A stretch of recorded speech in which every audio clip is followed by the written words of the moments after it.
What you gonna do now? Come on, what you gonna do? What you gonna do now? Commander Brown, Detroit Roosevelt Training. Here's what you can do to increase your survivability when you have a knife and you have to protect your life or the lives of others. So in this case, a folder. So it's in your pocket, it's folded, and it's right on your side of your pocket. When that happens and they're aggressing, you want to make sure you keep your hand up to help protect yourself in case they have a rapid attack. In this case, he's just threatening. So I believe he's gonna possibly stab me. So I'm backing away, showing everyone in the area, the cameras, any witnesses, potential witnesses, that I am not here as an equal combatant. I am defending myself, and I'm backing away to show I have no intention to be involved in a conflict. The blade is here. I open it up, prep it, ready. It's back behind my leg so you can't even see it's there. This is gonna help me covertly deploy the knife in the first place. So from here, as I back away and he's coming forward, I'm gonna flick the wrist out, and the blade extends right past the throat as you go through and create a catastrophic injury. And if you saw the blade, you would then remove it. This is important because when you know how to hold the knife, there's 3 ways we teach. You put your thumb here. This gives you pitch and angle control. So when we're here, we open. When we flick it open, it comes out. Now we have pitch and angle control. This means we control the angle of the blade, because if it's not in the right position, we're not gonna be able to get a good catastrophic wound. And now the person's in close quarters with the blade, and they're not injured and stopping. So to stop them, hypovolemic shock is what causes the person to stop, but also trauma. So when they feel the pain, they feel the fact that you dominated them, you came at them, this causes mental shock as well. So in this case, by going here, we've opened up the jugular, the carotid artery, possibly the windpipe, cutting the hyoid. This will create a catastrophic injury as you come through. Now, this is very important because this is the forward grip. The reverse grip is here. In the reverse grip here, you're gonna control the pitch and angle with your thumb. And that's because if you're holding it in a covert fashion, in reverse grip, you have other options, such as deploying the blade in a way to defend yourself using the back of the blade to support against your arm. So if he's striking, I can use this to block. You can't see it till it's too late. It comes out, and now we have a knife. And now we can use this as we see fit to stop the threat. But remember, very important legally, do not continue to strike or attack an attacker unless they're still attacking you. So if they're not attacking, you have to stop. Remember that. So if I were to come forward and I block his blade and he drops it, I'm not able to come and now start striking him, and that becomes self-defense in many jurisdictions.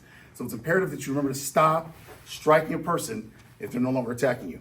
So we have 3 ways we teach to hold the blade. One's forward grip. Your thumb is here on the guard, or what should be the guard if you have one. In this case, it's a small divot here. This is not a good knife for thrusting, and the reason why is because if you thrust with this kind of knife, it doesn't have a good guard, when it's wet, especially if it gets wet, what will happen is your hand tends to slide down the blade, creating an injury to your fingers. And that's very similar to what O.J. Simpson had, but his was from a glass that he said he was holding. But your hand will go just like this, and because you're thrusting and there's not a good guard to stop the action, to stop the hand from sliding over the blade, your hand's gonna go forward and it's gonna cut your inner fingers here. So one of the things you wanna do is make sure that you're using the blade appropriately based on where you're striking. If you are striking in the rib cage, you know that the ribs are going this way, so you can't go this way because the blade will be stopped in the ribs here. So use the thumb to articulate, to change the angle, and then you are able to use that to go between the ribs and strike the attacker. If you're going into the heart area, you wouldn't go this way. You would have the blade this way to go up under the sternum and strike the heart. And again, this is only if your life's in danger. You can't just do this because you believe you want to stop someone who isn't attacking you. This person has to be attacking you. There needs to be multiple aggressors. There needs to be someone so big, so strong, they can easily kill you, and other people believe that. So otherwise, don't use a weapon at all. But remember, you also can transition. Just because you have a knife doesn't mean you have to take their life or cause catastrophic injury. So in this case, if you were to grab my wrist in the forward grip, we can use this to cut free for retention and to use our knife now, but we can also use the bottom of the knife. And that means if we don't want to cut them, we can just go here, use the bottom of the knife, the hilt, go like this, and now they'll let you go. So you still have the blade, but you didn't cut him because you felt maybe you didn't need to. For example, if he doesn't have a knife and the guy's grabbing me, if I cut him right now, I take a chance and be prosecuted as the criminal in many jurisdictions. So I may choose to simply use the bottom of the knife to make him let go. So now you don't have a catastrophic wound or injury on this person who is unarmed. Now, if you also want to control them, you have another option. Hold their hand, use the bottom of the knife, and now you create a lock. And now you can take them all to the ground and hold them there for law enforcement, so you don't have to use the blade, but you can still use this to control the person against their will. Same thing if they touch you, if they put their hands on you, block you, you can take the bottom of the knife, instead of cutting them, instead of causing catastrophic injury, you can simply take the bottom of the knife, press it into the hand, and it's very painful to make them let you go. You can also use it for a lock. So you can come here and actually lock them to the ground. You can take it here to the inner elbow using the bottom of the knife, and you can now lock them using the pain here on the inside of the elbow with the bottom of the knife, the pressure, the bottom of the blade into the inner elbow. You can control someone much larger than you without injuring them. You can also use two hands if necessary. So in this case, remember, just because you have a knife does not mean you have to cause serious injury or death. So another way to hold the blade is to use two hands. So we have forward grip, reverse grip, and dual. So there's three ways to hold a knife. 1, 2, and 3. And the reason why you need all three is because they matter in different situations. So if he's very strong, he's holding my hand, I can use dual grip to come here and get him off. Now in this case, there's only a single blade on this, a single edge. That means that this back part of the blade is not sharp. So I can use that, if I don't want to hurt him, to just get him off. Now, in this case, I use two hands because maybe the guy's too strong. He might have two hands on my hand. So I go here, and if my life's in danger, and I believe I have to save myself or save other people's lives, I use this dual grip to add power onto the blade so that we can defend ourselves. So in this case, if he grabbed my hand using two hands, that means he's super strong here. I could use two hands, use my hand to support the other hand to make them let go without injury by using the hilt, the bottom of the blade. Or I can use this to support the blade itself and drive in to defend using two hands as necessary based on the angle.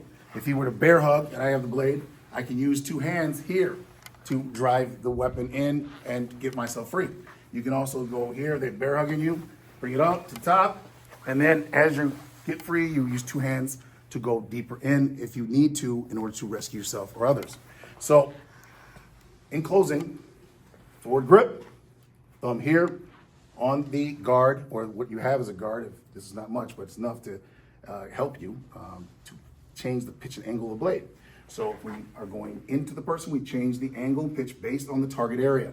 And if we are in reverse grip, the purpose of the reverse grip is covert deployment, meaning we don't want people to see I have a blade, I'm defending myself. So if he comes a strike, we can block. If he comes a punch, we block. If he comes to kick, we block.